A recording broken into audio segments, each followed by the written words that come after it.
राधे राधे, जय श्री हरि। आज जुलाई असार महिनाको कृष्ण पक्ष एकादशी हुनाले, योगिनी एकादशी हुनाले म आज अलिकति दुई चार कुरा भन्न चाहन्छु।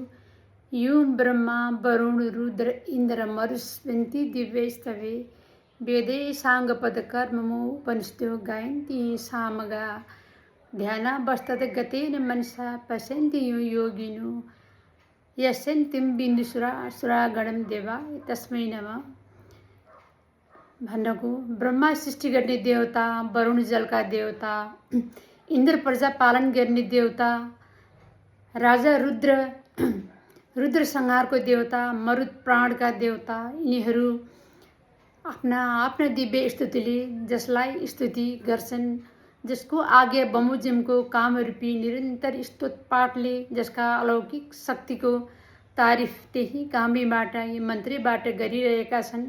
सामवेद गाउनेहरू अङ्ग पद कर्म उपनिषदहरूले सहित भएका चारै वेदहरूले जसका महिमाको गान गर्दछन्। वेदहरूले गान गरिने पनि तपाईँकै अलौकिक सामर्थ्य हो। योगीहरू ध्यानमा रहेर एकाग्र मनले विचार गर्दा जसलाई जहाँ त्यही व्याप्त भएर रहेको देख्दछन्। सर्वव्यापी तपाईँ नै हुनुहुन्छ हे कृष्ण, हे राम, हे विष्णु भगवान। तपाईँ नै हुनुहुन्छ।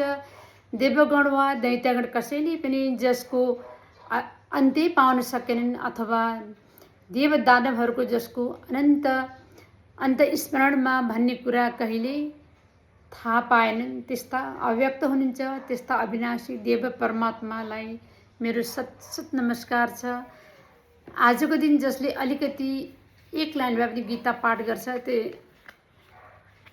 त्यसको महिमा भनेर साध्य छैन। एकादशी व्रत आज गरिन्छ। यी एकादशी विष्णु भगवानलाई समर्पित छन्। अत्यन्त पुण्यदायी एकादशी हुन्। यिनको व्रत राख्नाले पापको क्षय हुन्छ अनि जीवनमा कष्ट दूर हुन्छ। पद्म पुराणमा भनिएको छ कि यो व्रत राख्नाले 88,000 ब्राह्मण भोजन गराउने पुण्य पाइन्छ।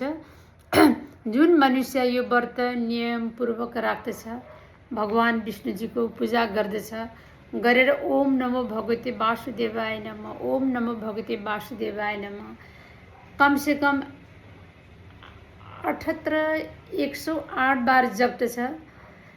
विशेष भगवानको कृपा पाउँछ। अलिकति पनि भए पनि गीता पढ्छ, वैकुण्ठमा धाम अवश्य पाउँछ। श्रीहरि मेरो मन वचन अनि कर्मलाई पवित्र बनाइदिनुहोस् भनी अनि हमेशा धर्मको मार्गमा चल्ने शक्ति प्रदान गर्नुहोस् अनि तपाईँको भक्तिमा कमी नआओस् भनेर राधे राधे जप्दै गर्नुपर्छ।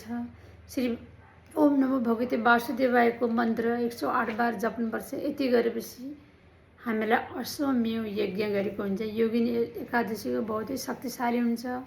म आज यतिमै समाप्त गर्दछु। जय श्री कृष्ण भगवान, जय हरि भगवान।